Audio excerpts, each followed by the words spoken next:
Hey gang, welcome back to another video. Now as a maker, I'm always on the lookout for new ways to bond materials together. Everything from plastics and metals to foam. So when Beacon Adhesive reached out about having me build something Star Wars inspired for their New York City Comic-Con booth, I thought it was a good opportunity to test out some new adhesives, plus I could make something that's been on my to-do list for a long time. A protocol droid. So let's get into it.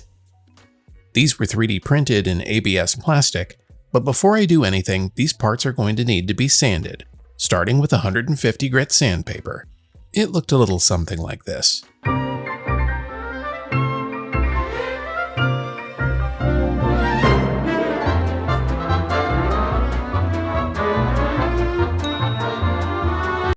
Because I printed the files at a high resolution, this process doesn't take much time before the print lines start to disappear. And once I felt like the surface was smooth enough, it was time to shift locations and get to priming. I'm using a high build primer to make quick time of the process, starting with a dust coat, followed by a pause to allow the primer to flash off its solvents, and then applying a heavier coat. This dust coat helps to give the next pass of primer or paint something to hang on to, which should help to prevent drips in your finish. I'll keep rotating these pieces to make sure I haven't missed anything, and then I can set them aside to dry for 1 hour. While I wait, I can get started on the display stand. And for that I'll be using a 2-inch tall slice from a 6-inch PVC pipe and a detail piece that I designed in Illustrator and cut from MDF on my laser cutter. The detail piece will rest on the pipe edge to form a cap, so I grab the quick grip contact adhesive and get to gluing. This goes on like a thick CA glue but with the working time like a fast set epoxy, which is good because the pipe isn't exactly round and I'll need a little working time to figure out the best alignment. Once the position was right, the quick grip locked it in place, and through the magic of video, I have my base primed and ready for me to lay down a coat of silver spray paint as my base color. This will mostly be hidden by the top color, but I want some areas to show through, so I'll coat the entire piece just to be safe.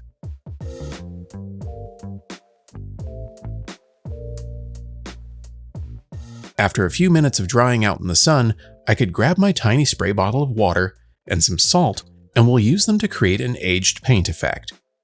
I'll start by misting the base to give the salt something to stick to, and then randomly sprinkle salt across the top before applying my top coat of white spray paint. This will give me a really organic, worn look that should be perfect for this piece. Once the paint had dried, I could go in with a small brush and flick away any of the salt to expose the silver color below. Then it could go back out into the sun to fully cure, and I could switch back to C-3PO's head. At this point, my primer was fully dry and so it was time to wet sand all of the pieces of this build. I'll be using the small spray bottle of water to help keep the surface damp, but not oversaturated, and for this pass, I'll be using 500 grit wet sand sandpaper. When I'm wet sanding, I try to work in quadrants, only wetting down the areas I'll be actively sanding, and will be on the lookout for visual changes in the surface of the print, since water will bead up on areas that haven't yet been sanded, and areas that have may have primer buildup that I'll want to either wash away with a bit of water or wipe off with a towel to make sure my surface is as smooth as possible. This is the part of the build where the time you put into it really shows up in the finished product, so you'll want to be patient with the process.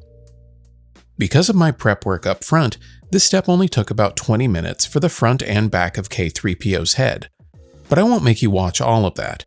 I just wanted to give you a better idea of the time spent in case you wanted to tackle something similar. When I was confident that the parts were smooth, I rinsed them off and let them dry, and then could get to doing a bit of assembly, starting with the eyes.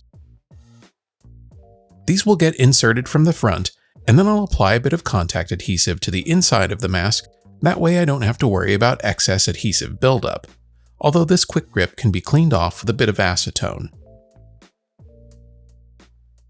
It was also a good time to add in the rear detail on the back of the head, as well as the small antenna at the top, and then I could join the halves together. These parts nest into one another, but I'll need to affix some bolts to these neck details that will make it so that the hardware that holds everything together is hidden. And when the adhesive is set, I can install them through the small holes in the neck, and I'll finally see K-3PO's assembled head. This also means it's time for paint. K-3PO's claim to fame is that he's not gold like his more famous counterpart C-3PO, but instead he's white. So with some white spray paint at the ready, I could apply a dust coat of paint to the head, followed by a little dry time to allow the paint to flash off any of the solvents, and then hit it with a heavier glamour coat. It's important to always keep the can moving and to apply paint from multiple directions to ensure even coverage. And when I think I've covered everything, I'll set it aside to dry overnight.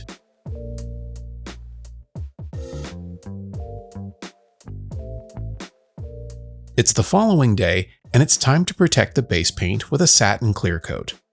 This will lock in the color and also creates less surface tension on the prop, which makes weathering it easier. This is not the time to go heavy with your clear coat. Light, even passes with a bit of dry time between will get you the best results and prevent unwanted surface defects. When the clear coat is dry, I'll switch over to a medium gray acrylic paint that I've thinned with water and will liberally apply a wash to the surface of the prop before wiping it away with a damp towel. I'm looking to grunge this piece up, being sure to work the wash down into the detail areas around the neck and the back of the head, but still allow for the base color to shine through. In the deeper recesses, I'll go heavy with my paint application and then use the spray bottle to break it up, allowing it to spread and run in a more organic way than I'd be able to recreate by hand. I'll repeat this step until I'm happy with how it looks, and off camera I'll apply the same steps to the base to make the two pieces look cohesive. Then I can set everything aside to dry. The last thing on my to-do list is to add in the eyes, starting with these rounds that I laser cut from a prismatic light cover. These pieces have a small insert that needs to be glued in place, but it's a bit fidgety due to its size.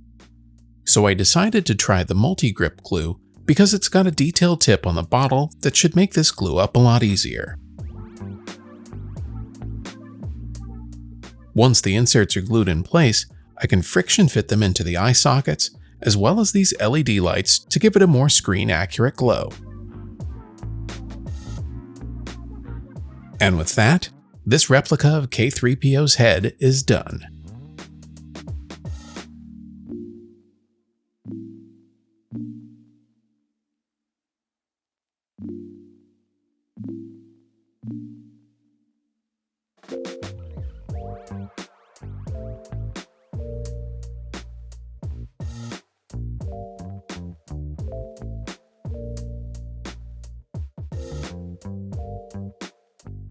Now this was a really fun build, and if I had my way about it, it would go directly into my prop collection, but he's got other plans.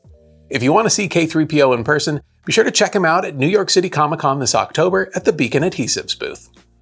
Well, that's going to do it for this one. Be sure to like and subscribe if you haven't already, but most importantly, go make something.